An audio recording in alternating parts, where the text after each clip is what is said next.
Chemo का नाम तो सबने सुना है, पर टारगेटेड थेरेपी क्या होती है और डॉक्टर्स कब कीमो के बजाय टारगेटेड थेरेपी चूज करते हैं। चलिए बहुत सिंपल लैंग्वेज में समझते हैं। कैंसर ट्रीटमेंट आजकल सब कीमोथेरेपी तक लिमिटेड नहीं है। एक और कैटेगरी होती है टारगेटेड थेरेपी, और ये दोनों मेडिसिन का काम बिल्कुल अलग होता है। कीमोथेरेपी क्या करती है? Chemo basically fast growing cells को अटैक करती है।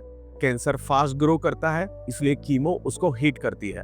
बट साइड इफेक्ट्स इसलिए होते हैं क्योंकि बॉडी के कुछ नॉर्मल फास्ट ग्रोइंग सेल्स जैसे कि हेयर, गट लाइनिंग और बोन मेरो भी इम्पैक्ट हो जाते हैं। टारगेटेड थेरेपी क्या करती है? टारगेटेड थेरेपी एक स्मार्ट मेडिसिन है। ये चेक करती है कि ट्यूमर के डीएनए में कौन से स्पेशल म्यूटेशन होते हैं और फिर सिर्फ उन्हीं पाथवेज को ब्लॉक करती है जिससे ट्यूमर ग्रो हो रहा हो। सिंपल वर्ड्स में, chemo is equal to broad attack, targeted therapy is equal to sniper attack. Targeted therapy cancer को एग्जैक्टली उसके वीक पॉइंट पर हिट करती है, इसीलिए इसके साइड इफेक्ट्स यूजुअली डिफरेंट और कीमो के कंपैरिजन में मैनेजेबल होते हैं, depending on the drug, patient और mutation type. Doctors targeted therapy कब चूज करते हैं?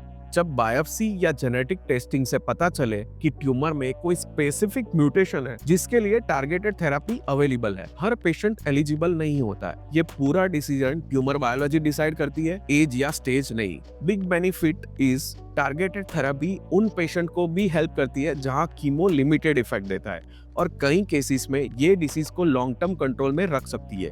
इंपॉर्टेंट क्लैरिटी ये है कि टारगेटेड थेरेपी कीमो का रिप्लेसमेंट नहीं है, बट एक डिफरेंट टूल है। कीमो, रेडिएशन, सर्जरी, इम्यूनोथेरेपी और टारगेटेड थेरेपी सबका रोल अलग अलग होता है, और डॉक्टर्स इन्हें मिक्स करके बेस्ट पर्सनलाइज प्लान बनाते हैं। कैंसर ट्रीटमेंट आज पर्सनलाइज होता जा रहा है। टारगेटेड थेरेपी का गोल सिंपल है, ट्यूमर के वीक पॉइंट को हिट करना और बॉडी को मैक्सिमम प्रोटेक्ट करना। इस वीडियो को शेयर कीजिए ताकि पेशेंट को कीमो और टारगेटेड थेरेपी का क्लियर डिफरेंस समझ आ जाए।